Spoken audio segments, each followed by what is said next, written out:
നമസ്കാരം. നമ്മുടെ തിരുമുക്ക് അടിപ്പാത വിഷയത്തിൽ ഇപ്പോൾ കൊല്ലത്തു നിന്ന് വരുന്ന വാഹനങ്ങൾ പരൂരേക്ക് തിരിഞ്ഞു പോകുമ്പോൾ ഉണ്ടാകുന്ന പ്രായോഗിക ബുദ്ധിമുട്ട് എന്താണെന്നാണ് ഈ ഒരു വീഡിയോയിലൂടെ കാണാൻ പോകുന്നത്.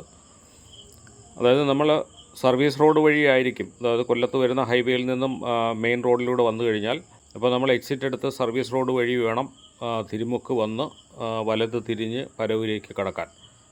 ഇപ്പോൾ ഇവിടെ പരൂരേക്ക് തിരിയാൻ വേണ്ടി ഒരു വാഹനം ഇവിടെ എത്തിക്കഴിഞ്ഞാൽ അത് അണ്ടർപാസിലൂടെ നിലവിലുള്ള സാഹചര്യത്തിൽ കയറിയാൽ ഈ അണ്ടർപാസ് ചെന്നെത്തുന്നത് സർവീസ് റോഡിൽ ഈ ഓപ്പോസിറ്റ് കാണുന്ന SK ബേക്കറിക്ക് ഫ്രണ്ടിലാണ്.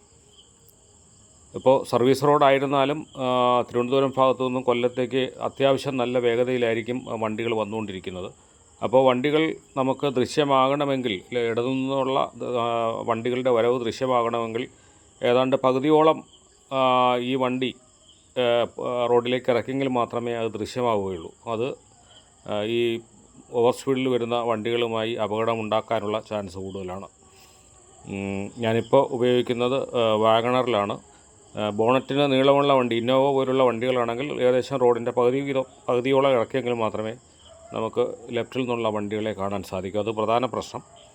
ഇനി ഈ അണ്ടർപാസിലേക്ക് കടന്ന വണ്ടി യഥാസമയം റോഡ് ക്രോസ് ചെയ്ത് പരൂരേക്ക് തിരിഞ്ഞു പോയില്ലെങ്കിൽ ഈ അണ്ടർപാസിൽ പുറകെ വരുന്ന വണ്ടികൾ നിരവധി ക്യൂ ആകുന്നതിനും കൊല്ലത്തു നിന്നുള്ള സർവീസ് റോഡിൽ വളരെയധികം ട്രാഫിക് ജാം അനുഭവപ്പെടാനും ഇത് കാരണമാകും. ഇതിന് എന്ത് പ്രതിവിധി ഉണ്ടാക്കാൻ പറ്റും എന്നാണ് നമ്മൾ ചിന്തിക്കേണ്ടത്. മറ്റ് പ്രശ്നങ്ങൾ, ചാത്തന്നൂരേക്കുള്ള പ്രശ്നങ്ങളൊക്കെ അവിടെ ഉണ്ട്. ഇത് കൊല്ലത്തു നിന്നും വരുന്ന വണ്ടിക്ക് പരൂരേക്ക് കടക്കുമ്പോഴുള്ള പ്രശ്നമാണ്.